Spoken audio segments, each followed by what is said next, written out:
You're listening to the Death Rattle Crew, a Hearthstone podcast.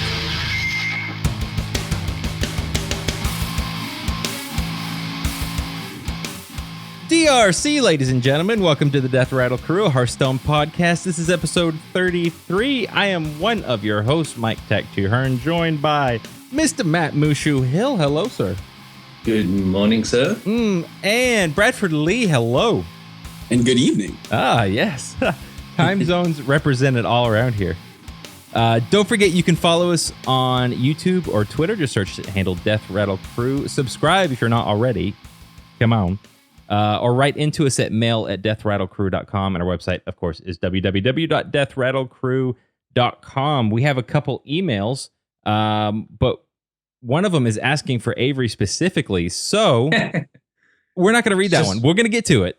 But I think it's only fair to give that one to Avery when he's here. I don't know. What do you guys think?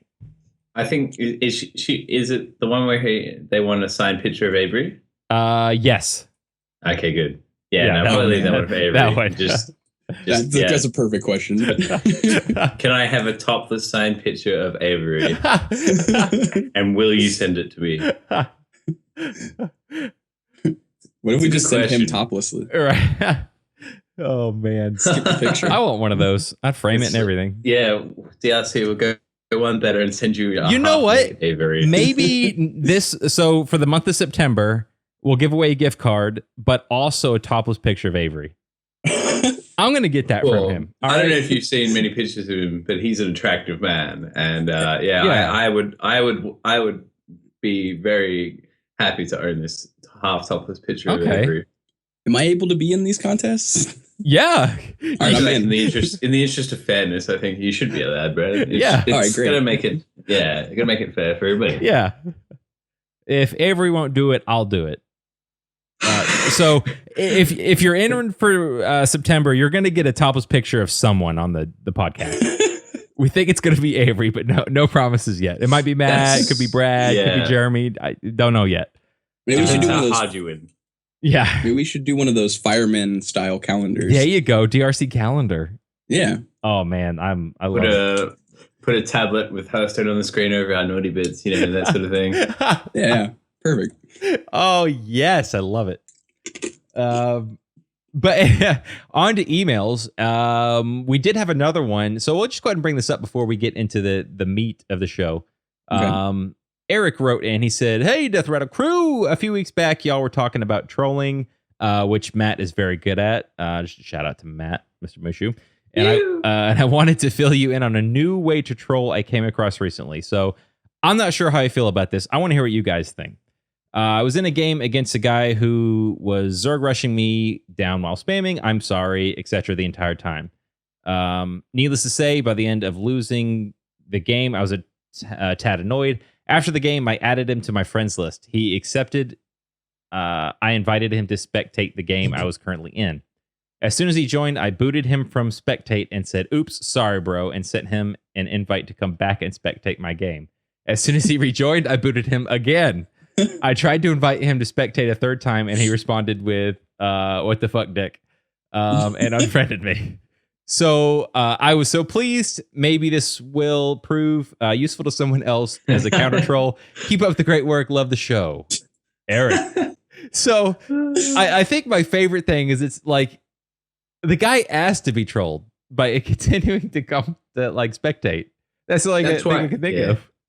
That's why I don't think it's going to take off, is because the art of trolling, I think, in Hearthstone is that they can't do anything about it. Like, I suppose they can squelch you, but like, I don't know, some people, that takes effort to squelch someone. This takes so much interaction to be able to just like mess with them. Right. But I suppose, I think if they're willing to give you this much length, then you definitely have to do it. I I agree. just feel compelled to like invite them and be like, hey, no, we can actually be friendly. No, you're out. No, you're back in again. No, you're out again. Oh, but you're out again. Trollolo. Yeah, it's one of those things where it's hard to you just waiting on them for a reaction. I think that's the best bit about I just like the emote spam is that sometimes you will tease out a reaction and and that's when you know that you've probably had an effect on their gameplay. And I suppose this is one way to just get some revenge on them and be like, no, I'm gonna fuck with you. So I thought that was good. Eric, thank you very much. So don't forget, like Eric, he's got 5 extra entries into the giveaway this month. So for all we know, Eric's going to win the half nude picture, topless picture of Avery. And that's how you troll somebody. Yeah, exactly. And perhaps cause some people to put holes in their monitors. Yeah. That's, I don't know if you guys have played Heroes of the Storm, but that's one of the things I definitely do not like about that game is the fact that you can't chat in all chat. And I know there have been several occasions where I just wanted to like post some sort of BM in chat, but you can't because it's Blizzard thought ahead and didn't want to tackle the toxicity issue, which is I think it's a very good step towards less toxic games. But yeah, then you get these it's kind of like perpetuating that sex before marriage and masturbation are wrong. It's just like you're gonna get all this pent up rage instead of sexual tension. It's just like all this pent up HOTS players just wanting to break people or just abuse people. I don't know. I don't know what's better, Mike. I just don't know. So world peace, just play HOTS. Is that what you're suggesting?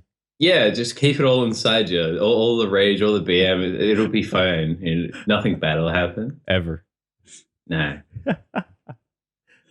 Well, with that, let's get into crew rants. DRC would like to thank Brainiacs for their support of this podcast. If you have a tech idea for improving your business's workflow, Brainiacs can provide a turnkey solution to specifically fit your needs. You can contact them at www.brainiux.com.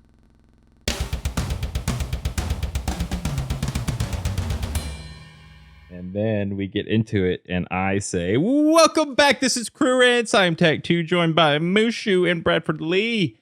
Gentlemen, this week, we actually have something really interesting to talk about, and I've read a lot on this topic as far as Magic goes, but I feel like Hearthstone's a little different. I think it's a lot different than Magic as far as card values. I'll just go ahead and say it.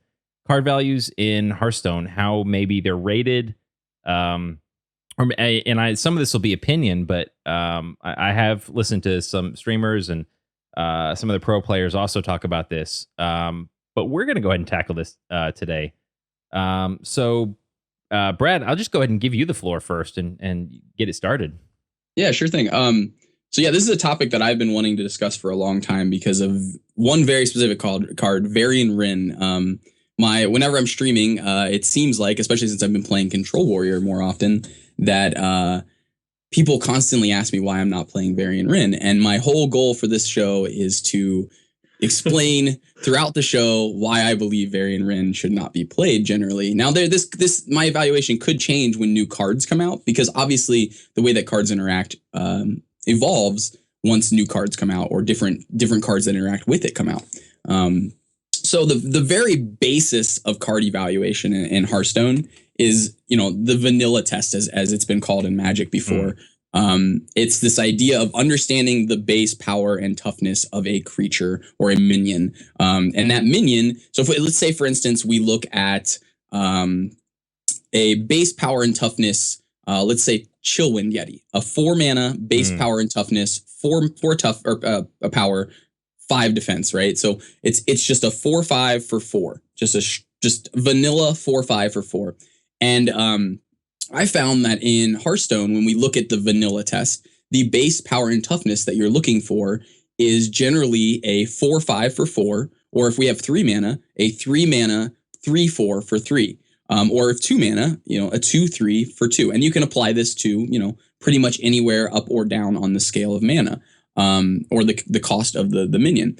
The same could be said if you were to then flip those numbers and say if for 2 mana you could have like a Razorfin Hunter, which is a 2 mana 3/2.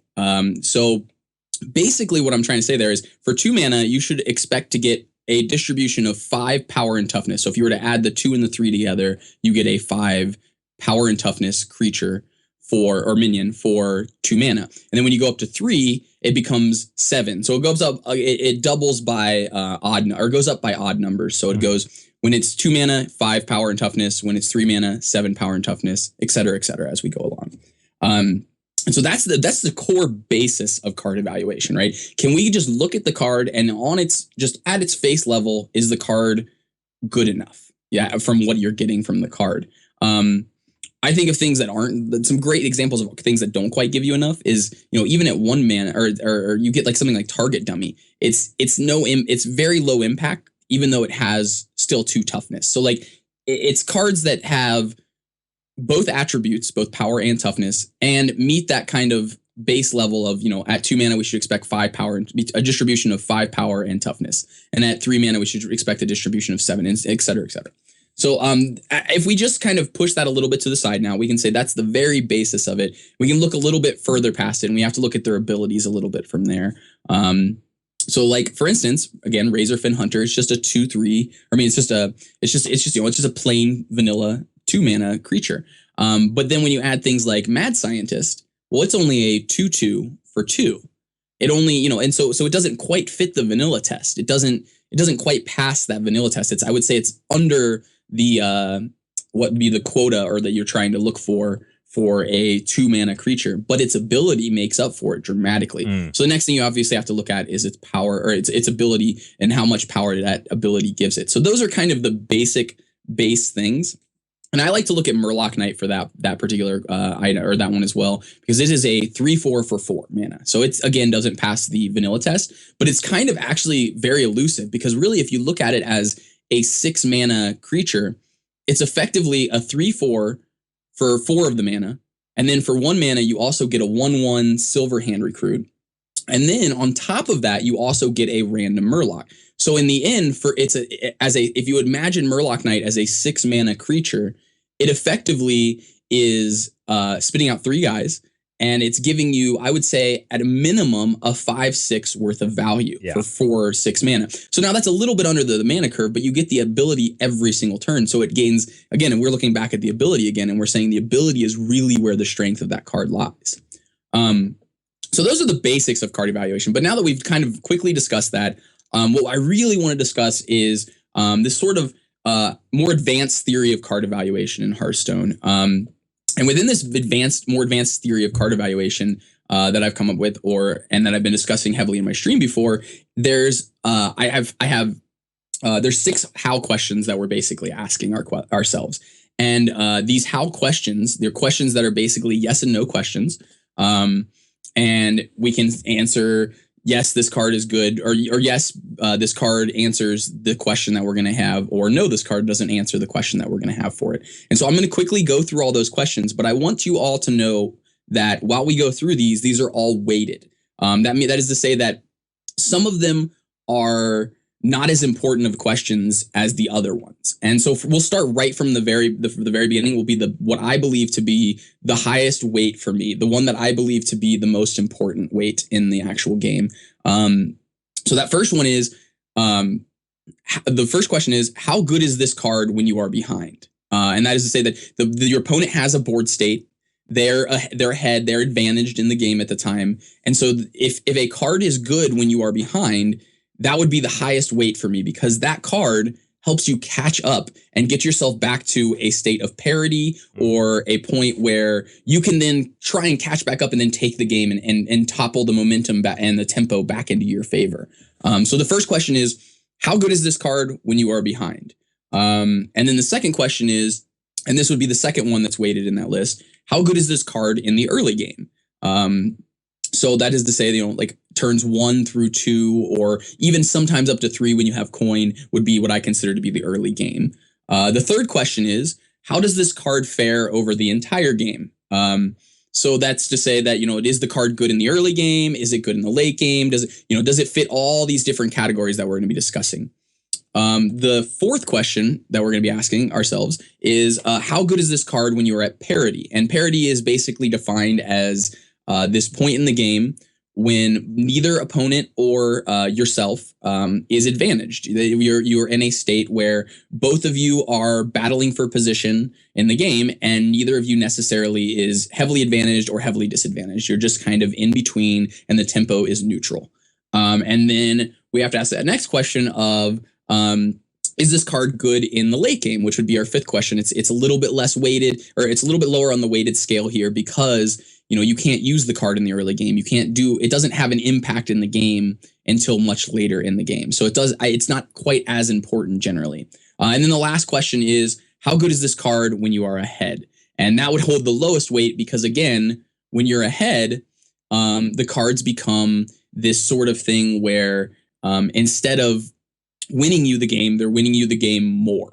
That is to say that you've already won the game maybe, and you're already ahead. And if you're winning the game more, then is the card really impacting your deck and allowing you to put yourself in a winning position? Because if you're already ahead, you're obviously already in a winning position.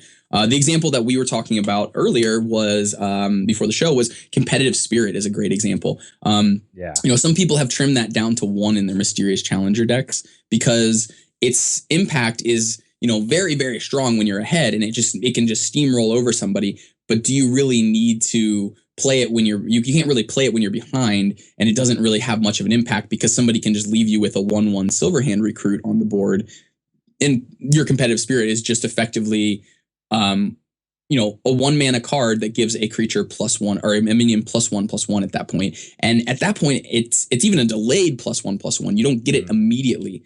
So at that point, you have to ask yourself, is that card even worth a slot in my deck? You only get 30 cards to play with. So you have to see if that card even deserves a slot. And in the only deck I feel like it really does is a deck that is able to get extra value from it with things like Mysterious Challenger. So those are the basic questions we're going to be going through as we kind of discuss this theory of card evaluation.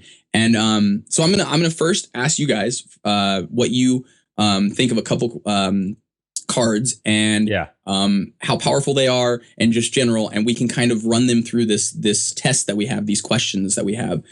So the first one, and we discussed it a little bit earlier, is Mad Scientist. Everyone knows this card is very good. So do you think that how many of these how questions do you believe that these will actually pass? I mean, so just Mad Science in general. I mean, looking at it, amazing early game. Great. Yes. Yeah, still valid late game. It's not a dead card. Would you say it's good when you're in parity? When no one's winning? It's not bad, I guess. I guess that's how that card in particular. That's how I guess I'd view that one. Is it good when you're behind? Yeah. Is it good in your head? Yeah. Most cards are going to pass the good with head card test. So then we have to ask that last question: is it good? Does it fare well throughout the entire game? Yes, that card in particular, yes. Yeah, and so that's a perfect example of a card that passes all the tests that we're trying to put into it. And when you pass all those tests, when a new card comes out, whenever a card can pass all those tests, immediately you have to consider it as a potentially really good card. So for the next one, I'll ask Matt. Matt, what do you think about Mana Worm, for instance? Is that within those questions? Obviously, it's a god in the early game. Then it's a piece of shit in the late game. Yep. And then at parity, so it's probably okay at parity because it can facilitate your advantage, I suppose, if you get some spells off and buff it a little bit.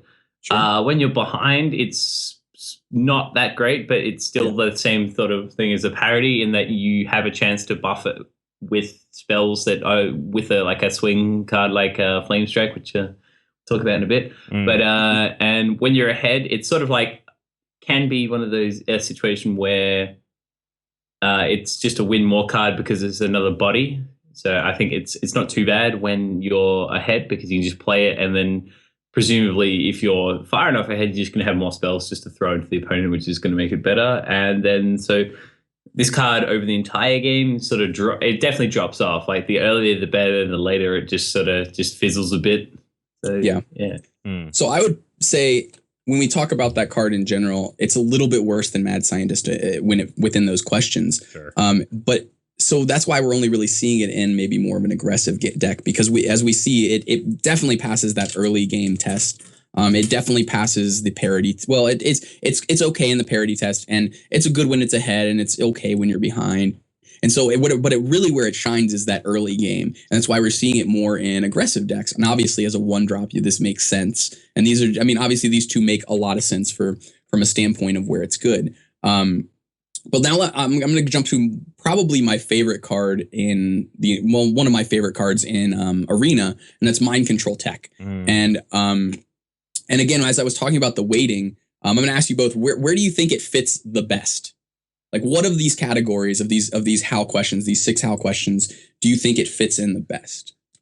I think it's your number one question. How good is this card when you're behind? I think that's the biggest thing that pops up to me, because it's a particularly good swing card. I guess that's like, it's even permeated like a lot of constructed Druid play earlier before TZT as a means of, because Druid notoriously has trouble dealing with I guess a swarm tactic that above 1 health. So it can't be swipes. It's sort of like your Zoos and Patron, obviously, it struggles with. So, yeah, Mind Control Tech is very good for trying to get at least some more even on board. So it's a catch-up card. It's somewhat of a swing card almost. Yeah. I think when you're behind, or like you were saying, parity, that's an excellent card. Oh, yeah, that'd be a fantastic card of parity. Yeah, and at in those states of the game, this card just absolutely shines. But then when we even look at things like in the early game, it's not a turn 1 or turn 2 play, but even on turn 3 in Arena, I'm happy to just play a 3/3 for 3. So then, and that's really where I think it gets its strength, is that when we look at we go back to the basic card evaluation, even in the most basic card evaluation, it's still just a 3/3 for 3, which is not bad. It's a little bit below what you really want. You'd like to get a 3/4 for 3, but its ability makes up for that extra loss in toughness because of the fact that it catches you up when you are behind. And that's why, and that's really what I'm trying to hammer in here, is the fact that, cards that help you when you're behind are the cards that you want to have in your deck, because they can help bring you back into a game where you're losing. So like if we look at, and here's another card that I want to discuss real quick. What do you guys think about Swipe? Well, okay, so I'm going to skip the early game. Well, unless we'll just say turn 4. Good card. Right, so it's kind of irrelevant in the early game. Yeah, so we'll just if early games turn 4, it's good generally, especially if it's an aggro deck. Well, if you're playing an aggro deck and they've got small minions, which that early game they may have it, it's it can be a good card. 1 health is pretty common.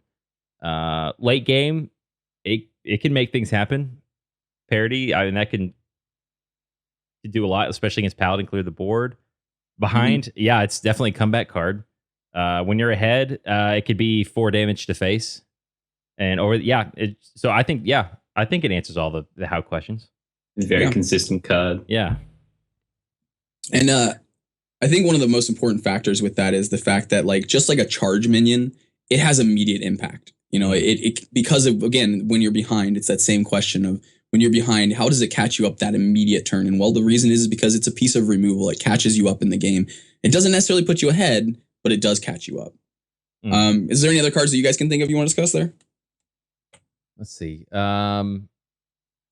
Lightning Bolt. Let's talk about that one. Who wants to jump on that one? Poor Shaman. Itching. Rip Shaman. I know. I just feel so bad. It's Lightning Bolt is the gimped Crackle Mike. It's we've made some improvements, but Lightning Bolt's still actually a card apparently. Yes. So obviously, once upon a time it was good in the early game. Once upon a time, yeah. Once upon a time, good in the early game. But I think back to memories of myself playing Lightning Bolt turn 1 to do 3 damage to their face back before the period of enlightenment, I like to call it, in which case I had started to understand the idea behind Hearthstone and why it was not necessarily a good idea to do 3 damage to the face. Yeah. In the late game, it's one of those things where it can just be like a finish him card and provide 3. So it's obviously comparatively not as good in the late game, but it's still okay. When you're at parity, it's good because it's one of those cards you can use to gain board advantage. When you're behind, same thing. It's good because you can try and bring yourself back. And then when you're ahead, it's the same as in the late game. You can use it. It's got a little bit of reach. So over the entire game, it does okay.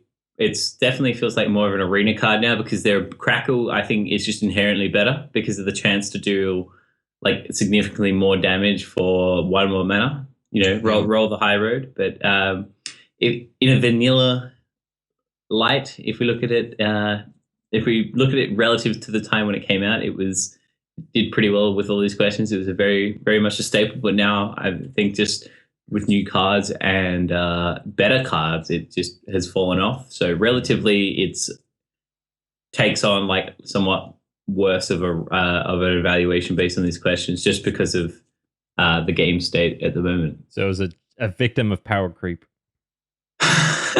Yeah, maybe. Yeah. Okay. We'll go. Yeah, victim of power creep, because I think it's just victim of like almost game design, because there are things that are inherent, like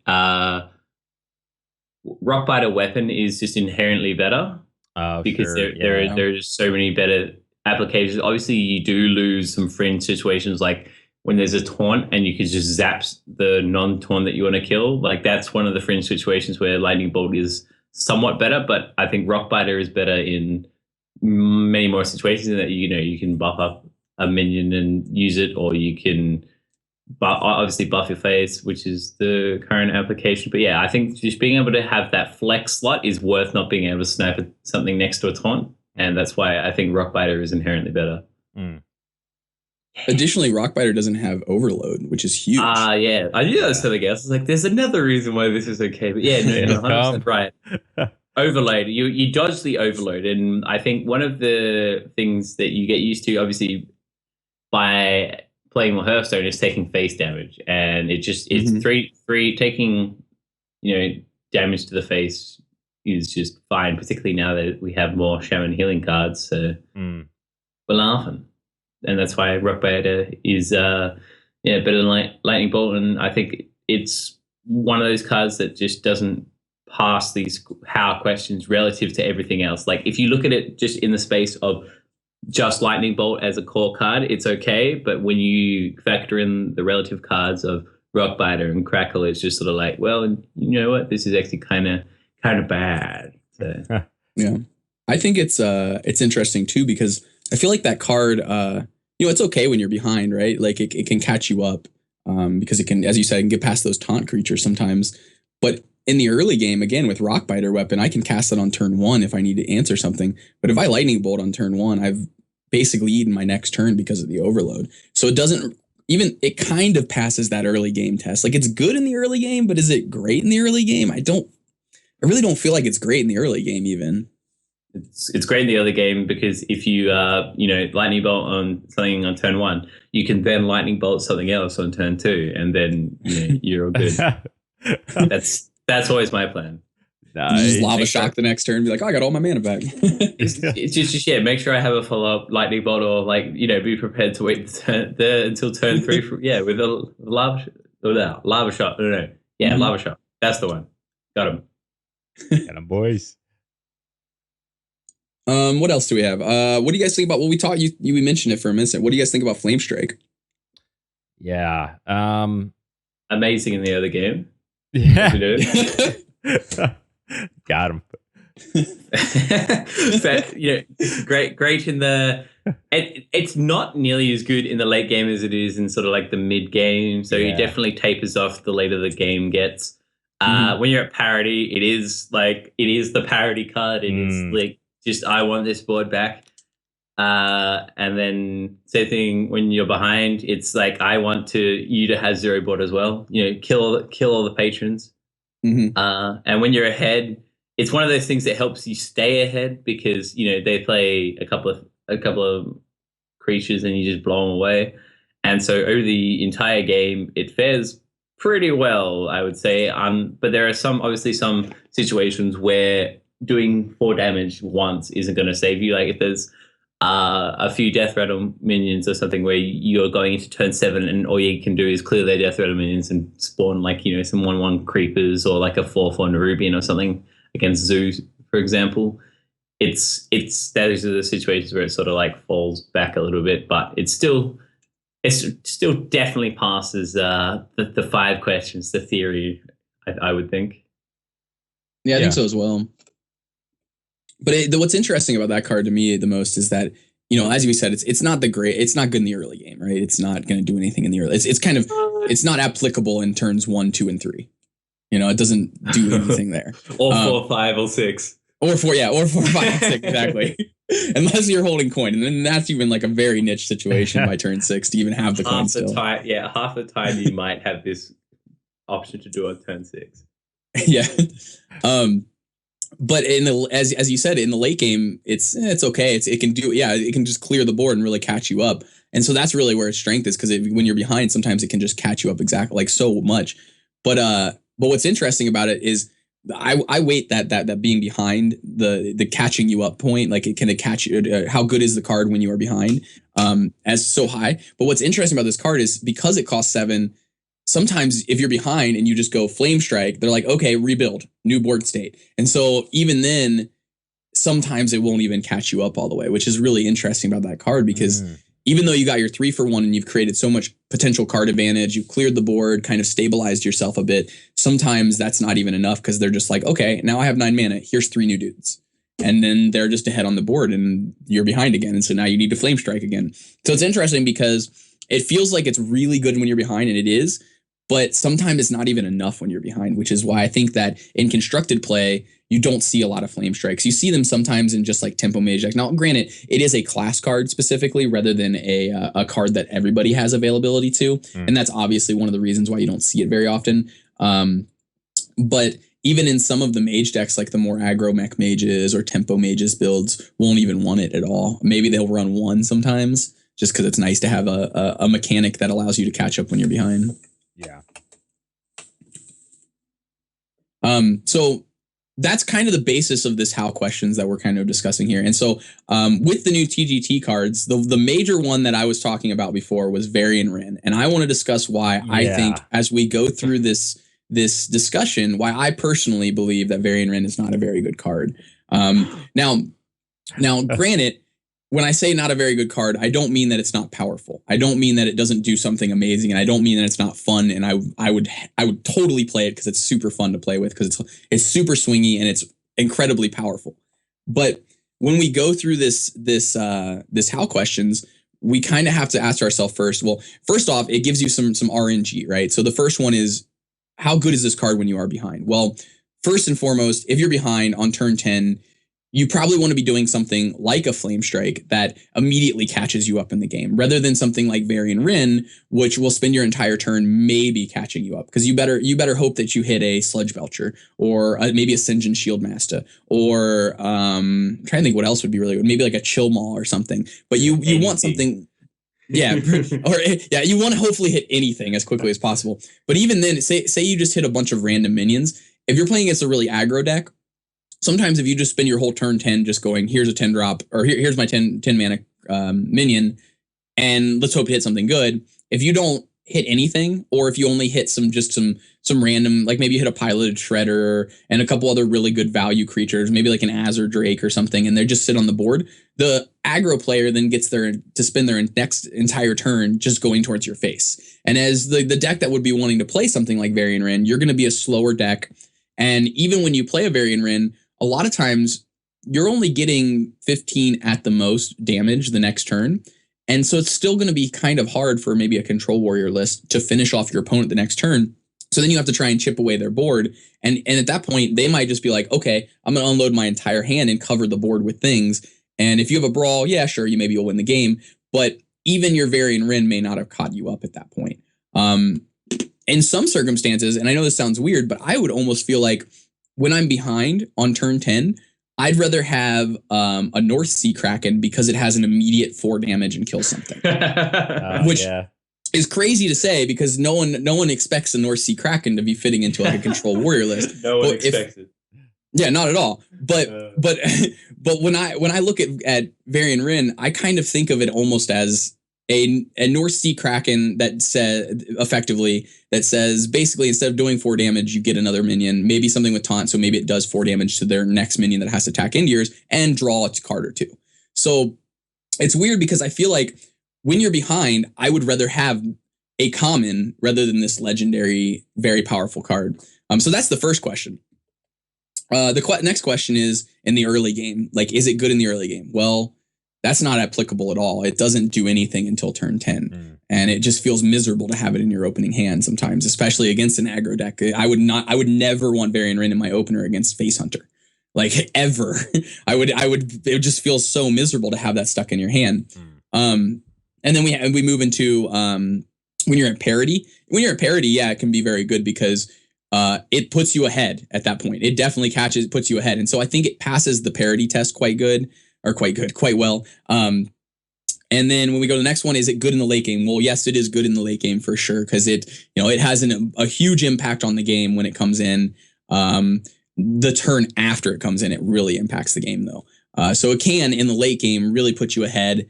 And then of course, the last one is it good when you're ahead? Well, obviously it's very good when you're ahead. If you're already ahead in the game and you slam a Varian Rin, it's very good there. But again, if we're weighting all of these questions and we're saying that the most important one is the card good when you're behind, I still feel like it doesn't quite do enough to catch you up most of the time when you're behind. Now, occasionally, yeah, again, you can get that taunter. So then we ask our last question of how does this card fare over the entire game?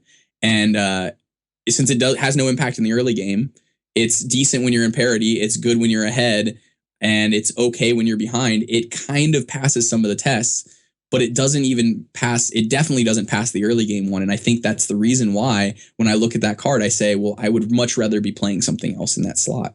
I don't know. What do you guys think about that card? Matt, you want to go first? I think Varian Rin is... it's one of those cards where everyone was wanting to craft it as soon as TGD came out.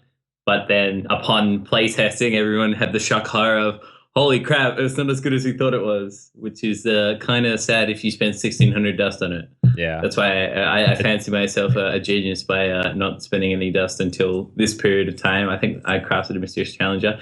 Anyway, obviously Varian Rin, irrelevant in the early game. I don't think I'd ever want to see it in my hand before turn 7. Yeah. In the late game, obviously, the late game is, I think the biggest problem with Varian Rin is the best situation that isn't significantly better than, it's not good enough as compared to the worst situation, in that even if you go Ysera, a Sludge Belcher, and Emperor Thorison or something, or even just Jessica doesn't get this effect, would it? No, I don't think so. Anyway, even if you hit the top of your range and hit the 3 best cards in your deck, I don't think it's that much better than, it's not relatively good enough to not getting anything. Because if you get nothing, you're fucked. That's I think that's basically just... I don't know. I feel like that's at a point we can probably agree upon. If you get 0 cards in Varian Rin, there's a pretty good chance that you are screwed. Yeah. So when you are behind, when you're at parity, it's obviously good because most of the time you're going to get at least, I don't know what the average is, but at least you get Varian. So in theory, you get a 7/7 on board. So when you're at parity, it's good because it's going to put you ahead on board. When you're behind, it's time to YOLO, and Varian Rin is definitely a very YOLO card. And when you're ahead, it's okay to YOLO, and Varian Rin is a very good card at YOLOing. And so over the entire game, it's sort of... It seems to me that there's a very small window in which Varian Rin is good, in that it's like the middle to late game, because once you get into fatigue, you probably don't want to play it because you're burning those last 3 cards. But if you play it too early, then there's probably a decent amount of removal still. So I can see how people are getting out off the Varian train, because there's it's one of those hype cards, I would say. But I hate that. No, I fucking love hype cards. It's fantastic because it's I think it just demonstrates the importance of play testing and how theory crafting can go wrong, but it can also go really right. And I think Varian Rin is one of those situations where it's just gone so wrong, kind of like Totem Shaman, and it's just no, not a thing, boys. One day, it probably could be a thing one day. I mean, anything could be a thing one day, depending on what comes out, It's one of those free roll situations in that you can predict that something might be good one day because there's a good chance that it could be, but you haven't been proven wrong. So you might as well say it and look like a genius if it doesn't happen. And if it doesn't happen, then how could you possibly have known what was going to come out? So it's a win-win situation, and I think that's similar to Varian Rin. Everyone just wanted it to work and was on the hype train. That's sad. Yeah, Choo-choo. Varian was on this set was kind of like my Trogzor. I really thought Trogzor was going to be awesome. Like, I'll see it every now and then, and it kind of catches me off guard. And I want it to be a thing, just like I want Varian to be a thing.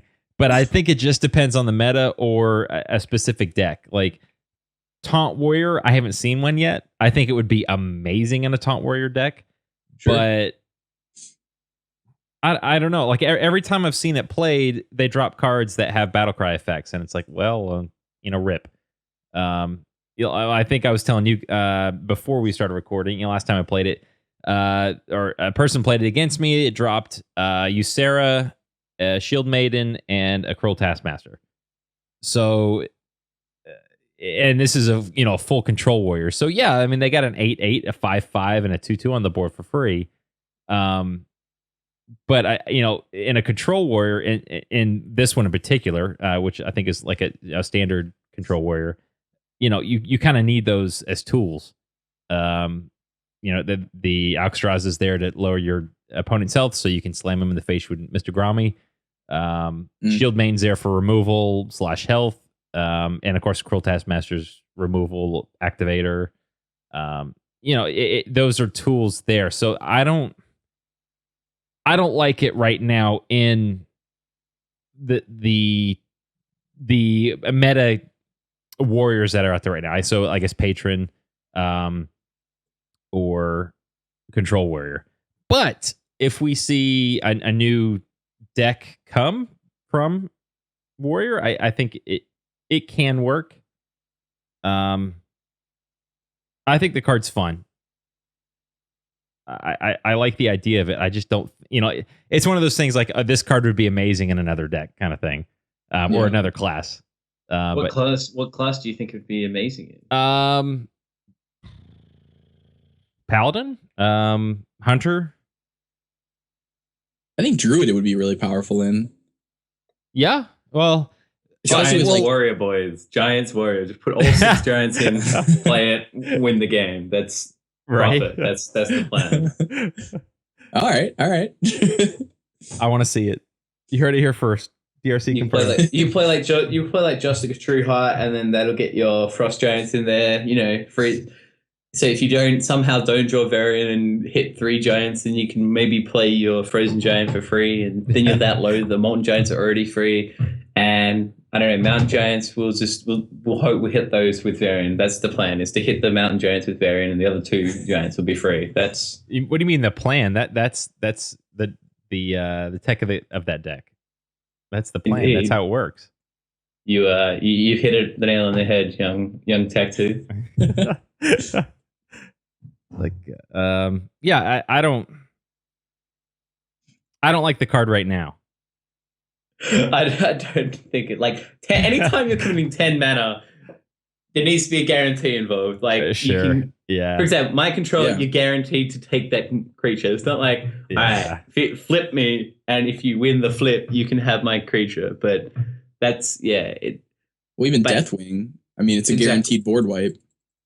Guaranteed to fuck with shit. Deathwing is, but and Varian's sort of like, all right, you play me for all of your manas, and I might give you, all your hopes and dreams, or I might just, bend you over a table and ruin you. It's just one of those 2 things will happen, and then the average is somewhat okay, I would think, right? Because what do you need? What do you need to make it worthwhile? Because you have 10 mana and you get a 7/7. So 7/7 for 7 is vanilla, obviously made somewhat worse by Dr. Boom. So you really want to push.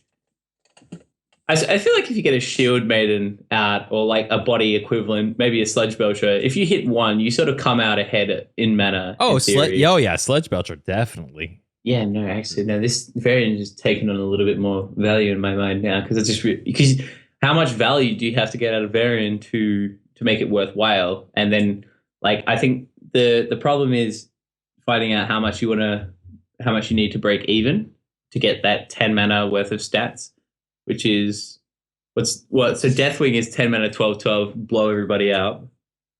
So Yeah, that's a good way to compare it. yeah, so what you need a 5/5, at least one 5/5 body. You probably want to err on the side of like a 6/6 more of stats. So so you're looking. I think if you hit two creatures, so if you hit a Sludge Belcher and a Shield and an Armor Smith or something, you're probably ahead. If you hit anything less than two, that's not a Ysera. I think if you hit a Ysera in your three draws, you're fucking you're cooking. If you hit a Thoris, and you're doing well. Yeah.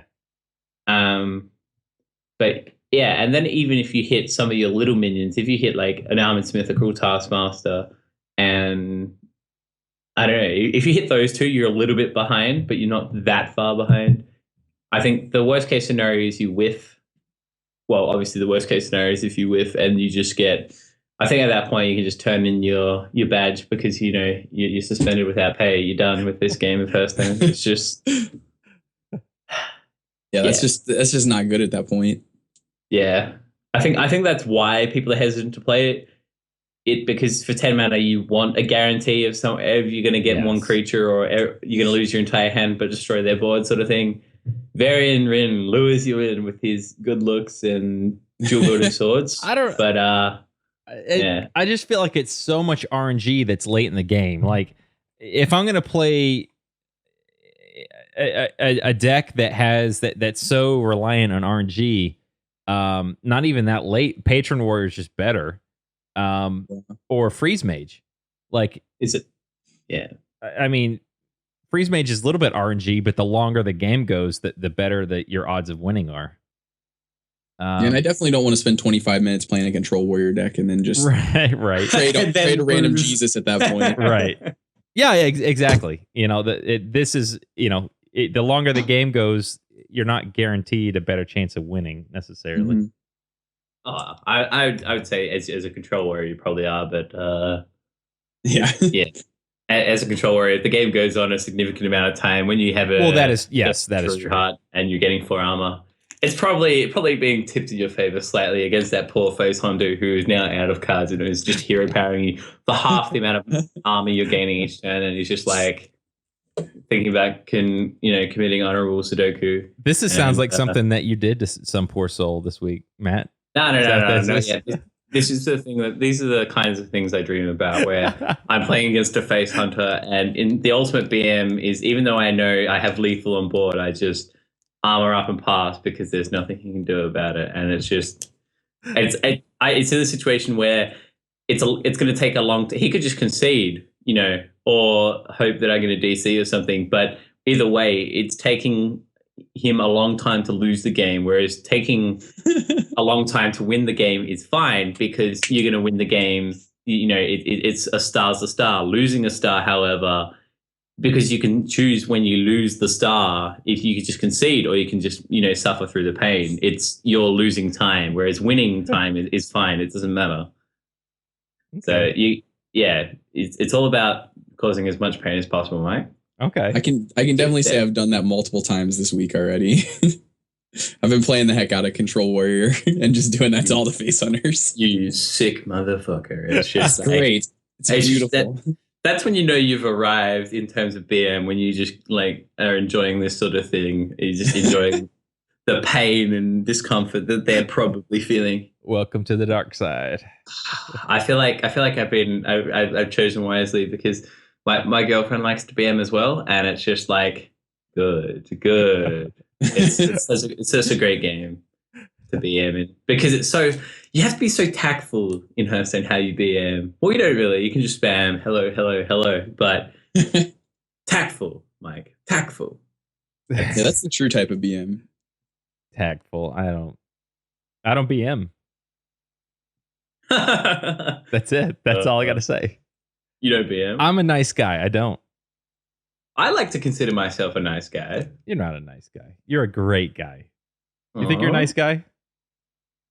I like to think of myself as a nice guy, Okay. even though BM, because I think anything that like in a game that's moderated as hard as Hearthstone in terms of not having a chat window or stuff like that, Oh, anything yeah. that is within the confines of the game is fine. Like I'm not breaking a rule. I'm not like exploiting the game or anything. They can squelch me if they find it annoying, but if they choose not to squelch and they're then affected by the emotion, like the icons that I use, then I think that's kind of like it's a little bit on them. Yes. Sort of. Yeah. Oh, Yeah. definitely. I agree like- with that. It's like, yeah, exactly. Nah, I'll definitely agree with that. So what you're saying is BM is love, BM is life. BM, yes. Confirmed. So when do you think BM is best? Probably a parody or in the late game? Oh, now that we haven't asked yet. BM. So the other thing, the problem with BM in the early game is that you don't know if you're going to win yet. Yeah. So there's like the reverse BM of BMing in the early game and then losing the game and feeling like a fucking twat because you lost the game. But then BMing in the late game is somewhat like I guess it loses a little bit of value because if you know you're going to win, it's sort of like he can see I'm going to win. I can see I'm going to win. It's not like I was cocky all the time. Because that's where the real essence of BM and BM reactions come from, I think, is if you're cocky, really cocky, and get there, that's when people get really mad. And so when you were at parity, it's probably best because that's when you can be the cockiest because it's not 100% clear who's going to win. Like if you do it in the early game, it's just like you're just being overly cocky. It's just like, man, this guy's just a grade A twat. Whereas at parity, if you do it, then there's a good chance that your opponent might be like, I don't. He doesn't know he's going to win. He might just be a twat, and then you turn around and win, and they're like, oh my god, I hate you, you fucking face hunter. And then so BM when you're behind is obviously it's good because it makes them be like, oh my god, they're going to have to they keep guessing like, man, maybe he has a brawl, maybe this isn't over yet. And when you're ahead, that's where the gloating. You just take off your shirt after you scored a goal and run around, and they're like, oh my god, fuck you.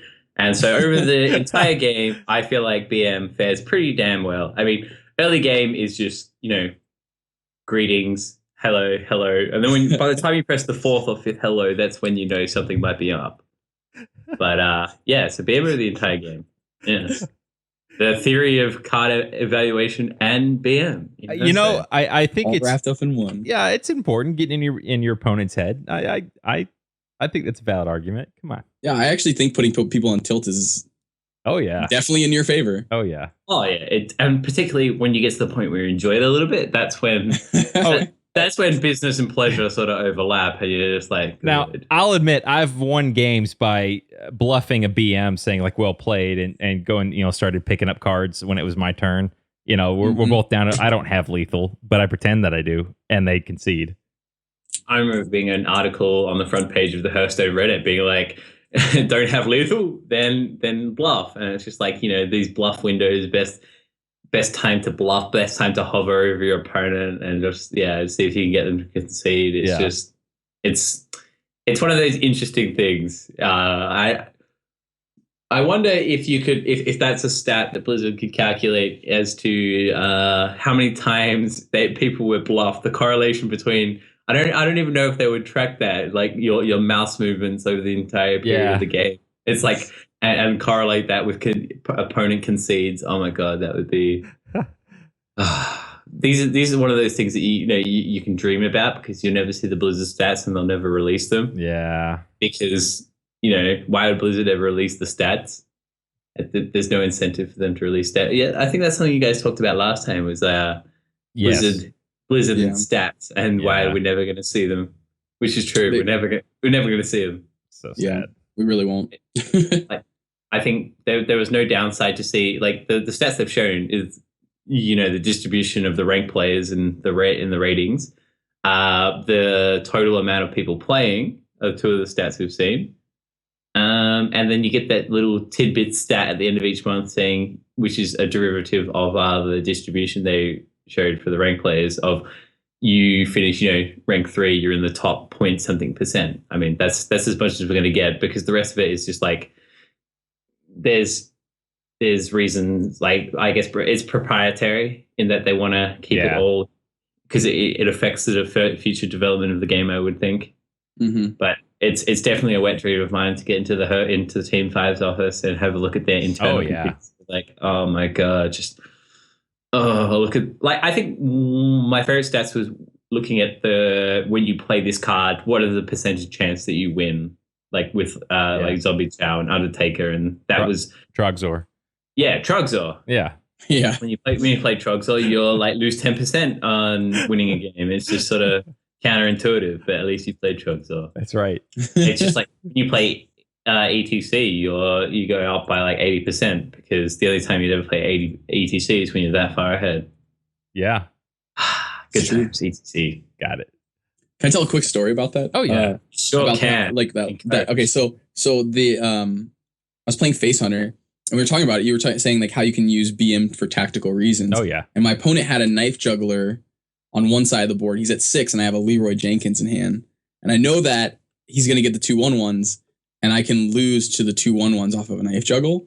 So I was like, okay, how do I guarantee this win? Well, the way to do it was I BM'd him like 4 times, and then I left the card out there over top the board state for a while and waited almost till rope, and then dropped the Leroy and went in for the attack. And it, sure enough, the knife juggler killed my thing, but he was hovering over the concede button. Oh, no and just way. immediately conceded, and I took the win. Oh my God. So God. he thought, oh, this Fucking guy ridiculous. is such an asshole. Yep. He made me wait this whole time, and now he drops Leroy concede. Yeah, Oh, I knew that that's was potentially funny. a line, so I was like, okay, well, I'll just sit here and BM him for a Oh, while my and try and get to God. that position. Dude, that is evil. Yeah, I tried to turn it into what is it? Not Disguise Toast. Who am I thinking of? Trolden. Trolden. Thank you. I couldn't think of his name for Yeah. a second. Yeah, I tried to turn it into Trolden, but they didn't put it on there. But nevertheless, it's a great moment in my Funny. Hearthstone career. It's like a BM wet dream. Yeah. basically. Yeah. It's like the top of the range of Bluff City. And so confirmed, it killed your Leroy, the knife juggler. Oh, did. definitely killed it. Oh, that's funny. I was like, oh no, there's the first knife juggle, and I was streaming, and I'm just like, oh, here comes the second one, and it hits it, and I'm like, well, I lose, and then boom, he just blows up, and I was like, it worked! Holy crap! I started freaking out. It was awesome. Oh, Probably man. one of the best moments ever. Well, we kind of talked about specific cards, Mhm. and like Variant, for example. Like, I personally don't think the card's that good right now, but I think in the future it's going to be something. You're What free are- rolling, Mike. You're fucking free rolling. You know it. Dude. What are some other cards like Trogzor that are going to get better in the future? Whoa, Free let's rolling. back up. Trogzor's not going to get better in the future. Oh, come on. Better. Come on. I was keeping the Trogzor 2015, keeping the dream alive, folks. Probably 2016. Yeah. I feel Trogzor is just. How could we have known, Mike? How could we have known that it wasn't going to be good? Oh. Because it seems good. It seems like it ticks all the boxes. I mean, there was a lot of freeze mage at that point. I mean, they can just spit out more mini Trogs.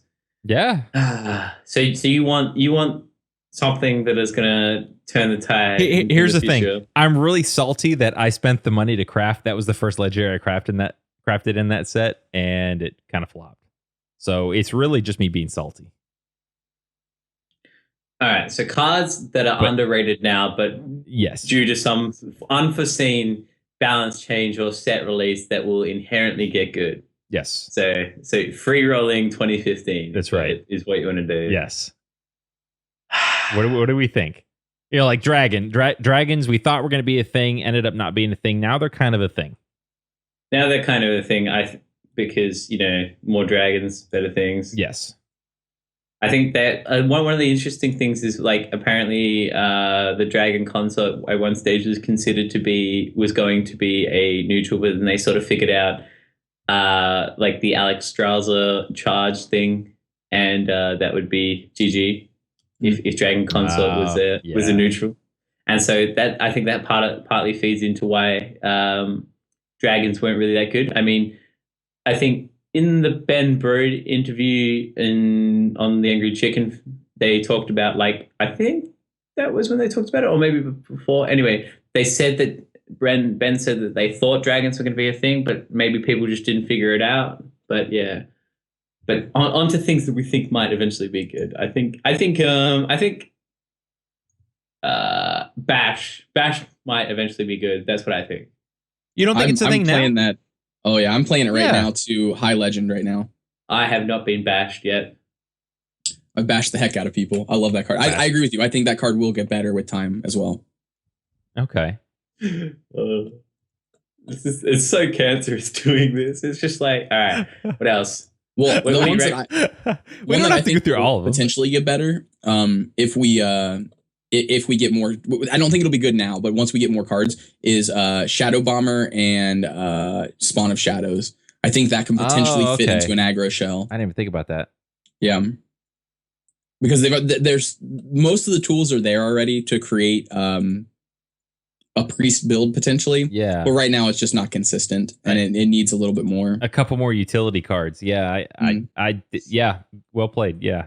And I think those cards fit into most of those how questions. You know, like besides obviously Shadow Bomber being not that great in the late game, but it still does at least 3 points of damage in the late game. So, yeah, very good. I think. I was just looking at Sense Demons. I can imagine that getting better as more staple demons come out. I hope so. Okay. I think that becomes a time thing. What else sounds good in theory? Unfortunately, I don't think Steam Weedle Sniper is ever going to be good. Oh, no matter how much you want it. Control Warrior 2016. It's coming. It's coming, boys. Maybe. I hope so. I mean, if they Steam get enough Weedle cards, Sniper in Control Warrior. No, I mean Control Hunter. Did I say Control Warrior? Oh, I'm sorry. Like, yeah. I'm sorry. We've got Fusion class coming. Fusion class. Guaranteed piloted. So shows. what I haven't told you, I've been speaking with Ben Brode. No, I'm kidding. Yeah, no, Control Hunter. I really want that to be a thing. Just kidding. He won't answer my calls. Yeah. And as a matter of fact, he did answer and he told me to go away. In that very nice voice of his. Yes. And he laughed. That little laugh of his. Anyway. Yeah. What else? It's all right. Hang on. Let's see. Shaman. There's got to be something in Shaman that we thought was going to be Tide Caller. Everyone thought Tide Caller was going to be a thing, or Miss Tide Caller. Is that what it is? Looking it up here. You're talking about the legendary, aren't you? Yes. You are talking about the Mist Caller. Mist Caller. Sorry. In the elusive Shaman control deck, sure. In a situation where there's a Shaman control. And you can play this on turn 6 with enough beefy minions to come, enough minions in general to come, then it should be okay. Yeah. So is that the Mike Tac 2 Hern go-to free roll good card of 2016? Yes. No, Trogzor still. No, yeah, I did want to go through every deck. You know, we talked about Varian, and you know, I thought there were a few other cards because GVG. There's some cards that. You know, it's just, you know, cards don't see play until like a pack or two later or an expansion or two later. So, I don't know. Yeah, we see that with all the Paladin secrets right now. Yeah. Yeah. I didn't see that that's coming. That's 100% true. Yeah. That's a good example. So I think maybe one of the warrior cards might take on better form if they ever actually nerf Patron. Like if they nerf Grim Patron, then Raging Worgen will take the place. But I think that's pretty much been identified as not the problem. Like Patrons aren't the problem. No, it's the frothings. Yes, I agree. Yeah. So maybe Raging Worgen by I guess derivative effect if they nerf frothing or something like that. Maybe it gets to a stage where it's really bad, and having the Wind Fury on the Raging Worgen is inherently better. So I think that could be that's one of my picks. I like picking all these low-costed cards because they fit all the how questions. But the one that I think of is Undercity Valiant as well. I think has a lot of potential, and hasn't seen really any play since its release in the last set. It's not very impactful because its combo only deals 1 damage, but I think there's potential still there because you already have things like where's that card? The 0 mana 2 damage. I can't think of the name of it right now. Oh shoot, what's the name of it? Backstab. Okay.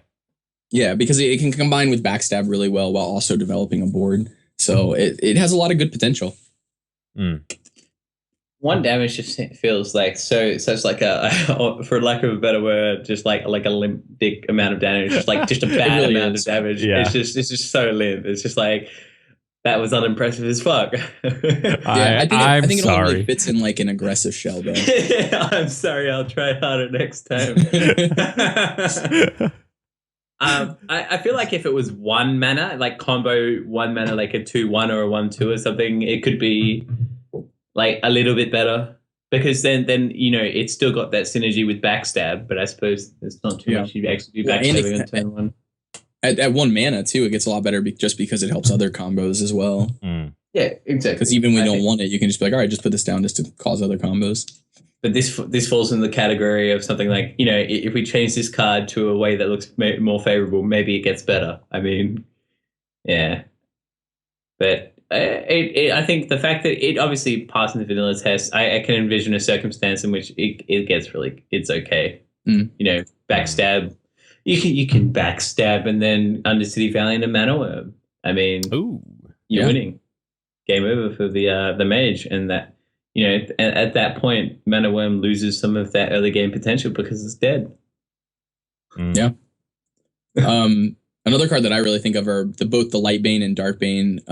I think they're both very powerful, and I have not seen one person play them. I've actually seen 2 lists so far that have been playing them at very high legendary rank. One was just more your typical aggro paladin list. And the other one was also a paladin list, but it was sort of a control paladin list. But it also had Blessing of Might, and what's the new one called? Champion? I can't think of what the name of the new one is. Blessing of Champions or something like that. Let me look it up real quick. Seal of Champions. Sorry, Seal of Champions. And it was also running Seal of Champions. So it was able to use a lot of Divine Shield. But the one that it was using was Lightbane. It wasn't using... I didn't see Darkbane, and I was also playing Control Warrior, but so I think I saw most of the deck by the time I had won the game. But yeah, the Lightbane was very good in that deck. Like it took me multiple turns to get it off the board, and it was, by the time it was like doming me multiple times, it was hitting me like for 10 each turn, and I still couldn't get rid of it for 2 or 3 turns and almost died to it multiple times. So it was really good there. And I think it also fits a lot of those how questions. It's relatively good in the early game. It can be good in the late game. It's good when you're a parity because and its vanilla test, it passes because it's still just a 3/4 for 3 at the very worst. And it can be all right when you're behind. It's not great, but it's still as cheap, and you can do 2 spells in 1 turn. And it can be very good when you're ahead, especially if you have something like a Blessing of Might with it. Okay. Well, any other thoughts or ideas? Ponderies? Ponderies. Yeah. Ponderies. What have I been? I have pondered the validity of Dragon Priest, and it has come to fruition that it is quite good. Yeah. You've been playing it? I've been watching people play it. I haven't ballsed up and crafted the card. It is my. So listeners know I just keep harping on it. I love that deck. A lot of fun. Go get I've been getting on the Christmas tree paladin, and it's just so much fun. Talk about RNG a little bit, yeah. Oh yeah. RNG life. RNG is love. RNG is life, Mike. Hey, you know what? Yes, indeed. Yeah, just as soon as you welcome. I feel like RNG can just be substituted, or you can just substitute anytime you use Jesus in a sentence. You substitute RNG, yeah, or RNGesus. RNGesus is love. RNGesus is life. Look down on me, Jesus. Comes look down on me, RNG, please. Just RNG, will you lay with me? RNG, take the wheel. Take it from my hand. Which can be true. You heard it here sometimes. First. So we're gonna have a Death Rattle Crew album, and it's gonna be greatest hits from Mushu. RNG, take the wheel. Please tell me the naked picture of Avery is gonna be the front cover. Yeah. Oh my God. Yeah. Yeah. We won't We're even making ask him. millions now. We'll just do it. He's studying law. This might not be a good idea. He might come back to bite us Right? in the butt, maybe. Yeah. I cannot wait to get that picture. Cannot wait to not ask and just get the picture. All right. Well, I think that'll do it for this week. Unless you guys have anything else, forever hold your pieces. You done anything? I'll hold my pieces, I think. Bradford? Yeah, I'll hold them as well. You hold your pieces? All right. All of He's them. going to hold my pieces. All right. All the pieces, consider them held. Ladies and gentlemen, that's episode 33. Don't forget you can write into us and tell us how wrong we are. Or if you Well. agree with us. No, you can't. I went on the negative first to catch people off guard, so that's what that was there for. So, write into us at Mail Death Rattle Crew or find us on Twitter. And don't forget if you follow us on Twitter or YouTube or write into us, you get entries, which this month is going to be a Hearthstone gift card and a topless pic of Avery. It's happening. So It has So much value. that's right. Man, So much yeah. value. Welcome to Value Town. Buy some packs. Look at it, Avery's abs, that sort of thing. Yeah. Yeah. From what I've been told, he's got like abs of steel. I believe it. He's a fiend. Yeah. Lore and push-ups. The Avery story. Sit-ups rather. That's how good he is. He can develop abs by doing push-ups. Yeah. I mean, Doesn't even need to work them out. They're so good. That's right. he just needs to kind of look at them a little bit. But yeah. Well, that's our show for this week. And I'm Tak2, joined by Mushu and Bradford Lee, and we will see you next week. Australia. Woo. See, not this the south of the United States is not the race capital of the world, the racist capital of the world. I really don't think it is anymore. No. Keep telling yourself that, mate. Keep telling yourself that. I don't hate because I want to. I hate because I have to. That's what they told you. Yes. Got him. You're part of the problem.